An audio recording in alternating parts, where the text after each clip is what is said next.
안녕하세요. 대원멘토 황대근입니다. 오늘 한화시스템 함께 살펴보도록 하겠습니다. 최근에 레오나르도랑 협업을 하면서 AESA 레이더를 주력 제품으로 삼겠다라는 이 한화시스템의 의지가 좀 반영이 되었습니다. 제가 지난 영상을 통해서부터 지속적으로 강조를 드렸던 부분이지만 이 결국에는 한화시스템은 레이더를 주력 제품으로 끌고 갈 수밖에 없다고 설명을 드렸었죠. 이 부분이 현재 유효하게 작용이 된 게 아닌가 생각을 합니다. 그리고 내일부터 한 이틀가량 호주 해양 전시회가 열리는데 하나 시스템이랑 하나 오션도 여기에 참여를 합니다. 최근에는 미국의 필리 존스 인수를 하겠다라는 내용을 표출해주면서 방산 쪽에 굉장히 강한 의지를 보여줬었는데 호주 쪽 시장도 관심이 있지 않나 개인적으로 판단을 하고 있습니다. 자, 그리고 나서 정세 자체가 아직까지 좀 불안한 상황인데 이스라엘이 공격을 하면서 최소 70명이 사망했다라는 내용이 나와주고 있습니다. 트럼프 당선 확률도 높아진 상황에서 과연 하나 시스템에는 하반기에 어떠한 방향성이 찾아올 수 있을지 오늘 영상을 통해서 파헤쳐 보도록 하겠습니다. 자, 우선은 가격적인 흐름세부터 살펴보도록 하죠. 금일 한 1%, 2% 상승에 대한 흐름이 나타나 주고 있다라고 설명을 드립니다. 실제로 수급적인 측면을 보게 됐을 때 외인과 기관, 연기금의 매집세가 들어와 주고 있는 상황입니다. 기관 같은 경우에는 7월 15일을 기점으로 해서 지속적으로 매집세가 나타나 주고 있는데 이때부터 트럼프 당선이 거의 가시화가 되었다라고 설명을 드릴 수 있겠죠. 트럼프 수혜주가 1차적으로 재건 테마 그리고 방산주가 뽑혔기 때문에 이런 수급의 이점을 받았다. 연기금도 마찬가지고 사모펀드도 마찬가지고 좋은 흐름세가 아직까지 유지가 되고 있다라고 설명을 드릴 수 있습니다. 이 방산 같은 경우에 트럼프 당선되면 각 국가마다 GDP 대비해서 국방 예산비를 올려라, 군사비를 늘려라라는 이야기를 해줌으로써 우리나라 같은 방산 기업들에게는 오히려 호재로 작용이 될 수 있다라는 관점을 말씀을 드렸습니다. 자, 어쨌든 이 부분으로 인해서 가격 역시 상승한 모습을 보여주었다. 자, 이렇게 좀 설명을 드리고 싶습니다. 재무적인 측면을 보더라도 23년과 비교했을 때 26년까지 영업이익이 굉장히 가파르게 상승을 합니다. 거의 3배가량 증가를 하죠. 그만큼 기업이 굉장히 빠르게 성장한다라고도 우리가 해석을 할 수 있는 건데 실제로 이 ROE도 보게 되면 9%까지 올라갑니다.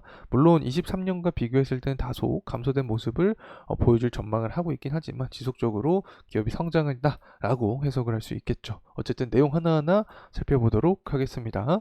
하나 시스템이 공랭식 능동형 AESA 레이더 개발을 시동을 걸었다. 레오나르도랑 MOU 체결을 맺었다라는 내용이 나와주고 있는 상황입니다. 일단은 공랭식 기술 자체가 좀 초점을 둔 거라고 생각을 합니다. 이따가도 이 공랭식 기술의 어떤 장점에 대해서 말씀을 드릴 예정에 있긴 하지만 이 기술 자체가 발열이 굉장히 큰 레이더를 냉각하는 방식입니다. 그래서 기존 방식과 조금 다르다. 기존의 수랭식과는 달리 별도의 냉각 장치가 필요하지 않기 때문에 레이더를 소형 그리고 경량화할 수 있다는 장점이 있다. 결국에는 방산도 그렇고 다른 인공위성도 그렇고 계속해서 축소시키는 게 현재 트렌드라고 설명을 드렸습니다. 여기에 있어서 공랭식 기술이 장점이 있다. 자, 이렇게 설명을 드릴 수 있겠고 이번 레오나르도와 협업을 통해서 레이더 시장을 선점을 하겠다라는 의지를 좀 표출을 해주고 있습니다. 그래서 천궁에 이어서 ASA 레이더가 미래 수출 주력 제품으로 자리 잡히기에 노력하겠다. 다시 말하면 제품 다각화, 수출 다각화를 통해서 수익을 개선하겠다라는 내용이겠죠. 그래서 결국에는 K2 전차, 오늘 K9 자주포와 같은 전통적인 이런 방산 제품 말고 하나시스템 같은 경우에는 레이더 시장을 좀 추적할 필요가 있다. 이렇게 설명을 드리고 싶습니다. 그리고 나서 이제 호주 해양 전시회에 첫 참가를 하고 있는 상황인데 앞서서 설명드렸지만 최근에 미국의 필리 존스 인수를 위해서 굉장히 좀 노력을 했죠. 그만큼 우리나라 말고 해외 수출 다각화를 위해서 노력을 하고 있다라고 우리가 생각을 할 수 있는 건데 아마 이제 조만간 호주 시장에 대한 개척도 이야기가 나오지 않을까 생각을 합니다. 그만큼 미래적인 부분을 봤을 때 계속해서 성장성에 대한 부분을 생각할 수 있다. 자, 이렇게 해석을 하면 좋을 것 같고 이란 이스라엘 전쟁이 지속이 되고 있는데 공격을 해주면서 최소 70명 가량 사망을 했다라는 내용이 나와주고 있습니다. 아직까지 이스라엘 이란 전쟁이 끝나지 않은 상황이고 뭐 지속적으로 말씀드렸지만 11월 대선을 앞두고 계속해서 전쟁 이슈는 터질 수밖에 없다고 설명을 드렸습니다. 그럴 때마다 방산에 대한 시장 관심도는 증가할 수 있다 이렇게 설명을 드립니다.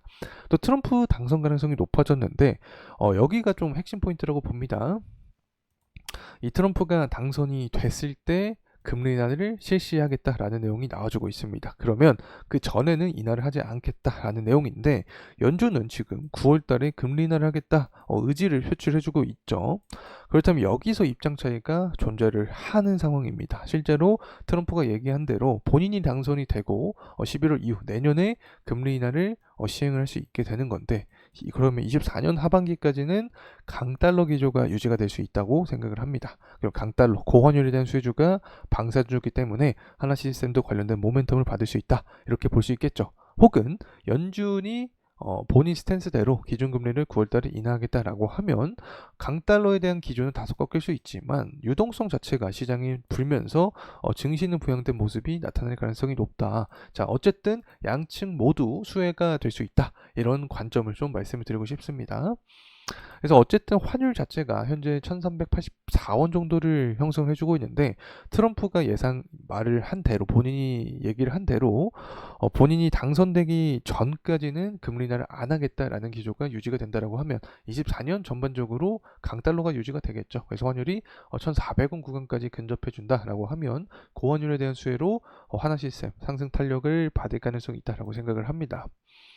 그리고 나서 미국 시장에 대해서 다소 우려감이 존재를 하고 있긴 합니다. 왜냐하면 트럼프 당선이 되면 미국 우선주의이기 때문에 당연히 방산도 미국 회사 거를 쓸 확률이 높습니다. 그래서 우리나라 같은 경우 미국 시장의 점유율이 조금 딸릴 수 있다, 뺏길 수 있다라고 생각을 하지만 아시아 시장 그리고 남미 시장과 중동아시아 더 넘어서 또 유럽 시장까지 우리가 점유를 하려고 하는 상황이기 때문에 미국 시장으로 인한 어떤 제한폭은 그렇게 강하지는 않을 것이다 라고 생각을 합니다. 때문에 이 호주 해양 전시회에도 현재 참여를 하려고 하는 모습을 보여주고 있지 않나 생각을 하고 있고 실제로 하나시스템 같은 경우 수주 잔고도 지속적으로 좋은 모습이 나타나주고 있습니다. 순수잭 같은 경우에는 1분기부터 3분기, 4분기 그리고 24년 1분기까지 좋은 모습 나타나고 수주 잔고도 우상향하고 있기 때문에 이러한 트렌드가 계속 좀 지속이 될 가능성이 있지 않을까. 지정학적인 리스크가 부각이 되고 있고 트럼프 당선이 가시화되면 될수록 현재 분위기가 꺾이기는 좀 힘들 가능성이 있다는 점 말씀을 드리고 싶습니다. 다시금 돌아와서 주봉으로 좀 살펴보도록 하죠. 하나시스템 같은 경우에는 좀 변동성이 어느 정도 존재를 했었습니다. 가격이 하락할 때 21선 구간에서는 이렇게 지지를 받아주고 재차 상승하는 모습을 보여줬다. 자, 이렇게 설명을 드렸죠. 그래서 가격이 다시금 꺾이더라도 21선 구간에서는 지지를 받고 상승하는 게 이상적일 수 있다는 점 말씀을 드리고 싶습니다. 그리고 상승에 대한 모멘텀이 나온다. 6월 17일 날 기록했던 이 고점 구간에 대한 돌파 여부가 중요한 포인트로 작용이 될 수 있다는 점 말씀을 드리면서 금일 영상 마무리하도록 하겠습니다. 감사합니다.